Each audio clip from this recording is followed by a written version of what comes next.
នេះជាអ្នកយើងខ្ញុំនឹងបង្ហាញលោកអ្នកពីមុខម្ហូបឆាផ្កាខាត់ណាសាច់គោឲ្យមានរសជាតិឆ្ងាញ់គ្រឿងផ្សំមានសាច់គោផ្កាខាត់ណាការ៉ុតខ្ទឹមសស្ករសអំបិលប៊ីចេង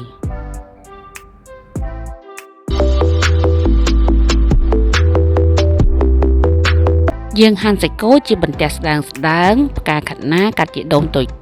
ការ៉ុតហាន់ជាបន្ទះស្ដើងចាចំពោះខ្ទឹមសវិញយើងចិញ្ច្រាំហើយមានស្ករសអំបិលប៊ីចេងដំបូងយើងដាក់ដាំទឹកឲ្យក្តៅបន្ទាប់មកធ្វើការស្រុះផ្កាខាត់ណានិងការ៉ុត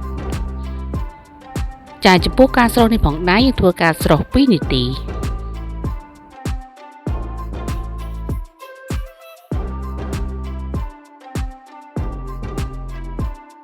យើងធ្វើការជោគត្រឡប់ចុះឡើងចាដើម្បីឲ្យឆ្អិនស្មើគ្នាផងដែរ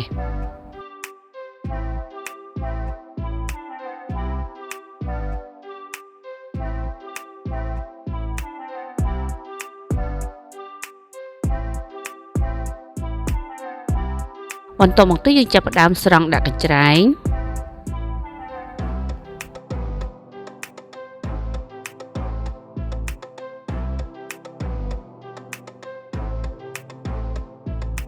យើងដាក់ខ្ទះឲ្យក្តៅដាក់ប្រេងឆាចូលបន្ទាប់មកដាក់ខ្ទឹមសចិញ្ច្រាំចូលផងដែរចាយើងធ្វើការកូរត្រឡប់រហូតដល់ខ្ទឹមសក្រហមបន្តិចបន្ទាប់មកទៀតដាក់សាច់គោចូលចាយើងធ្វើការកូរត្រឡប់សាច់គោបានបន្តិចចាបន្ទាប់មកទៀតយើងចាប់ផ្ដើមដាក់គ្រឿងផ្សំចូលមានស្ករសអំបិលប៊ីចេង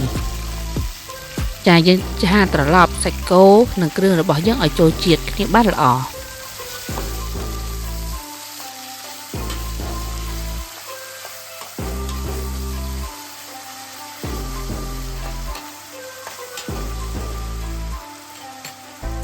បន្ទាប់មកយើងចាប់ផ្ដើមដាក់បន្លែដែលយើងបានស្រុះហើយចូល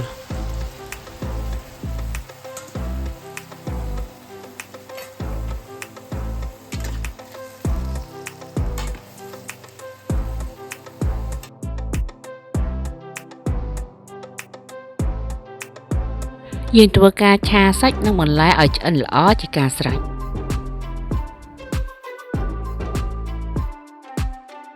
នៅពេលនេះមុខម្ហូបឆាផ្កាខាត់ណាសាច់គោបានឆ្អិនរួចរាល់